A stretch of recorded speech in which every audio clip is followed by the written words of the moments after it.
Okay doctor గారు. ఇప్పుడు చాలా మందికి డైజెషన్ ప్రాబ్లమ్స్ ఉంటున్నాయి. చిన్న ఏజ్‌లో కూడా డైజెషన్ ప్రాబ్లమ్స్ అరగలేదంటారు. కొంచెం హెవీ ఫుడ్ తిన్నారంటే అరగట్లేదు. వామిటింగ్స్ అవ్వడము, మోషన్స్ అవ్వడం ఇలాంటివి జరుగుతూ ఉంటాయి.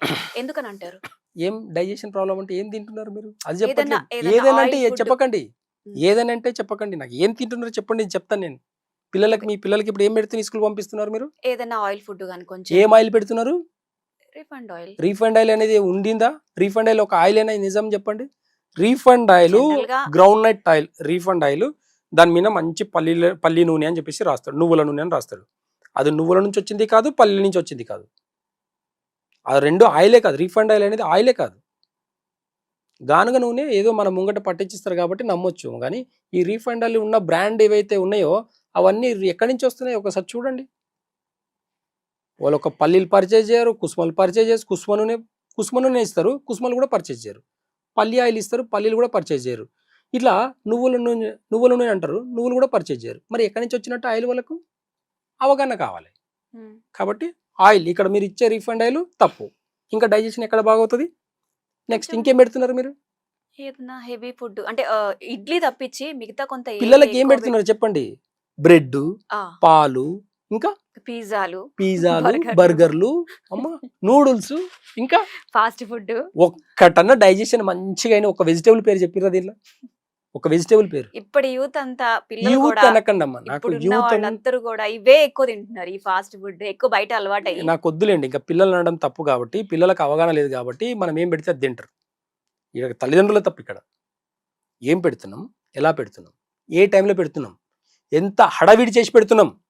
స్కూల్ టైమ్ అయింది. గబా గబా గబా నోట్ల కుక్కడమా? ఏందిది?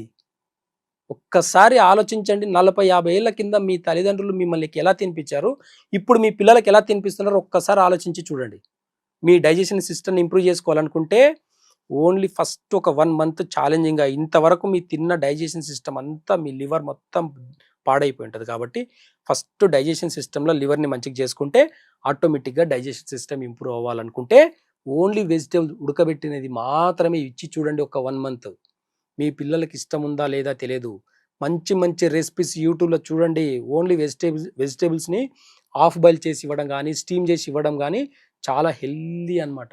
ఈజీ డైజెషన్ అయిపోతది. హెల్తీయే గాని తినరు కదా డాక్టర్ గారు తినరంటే అలాంటివి. మీరు ఏం పెడితే అదే తింటారు.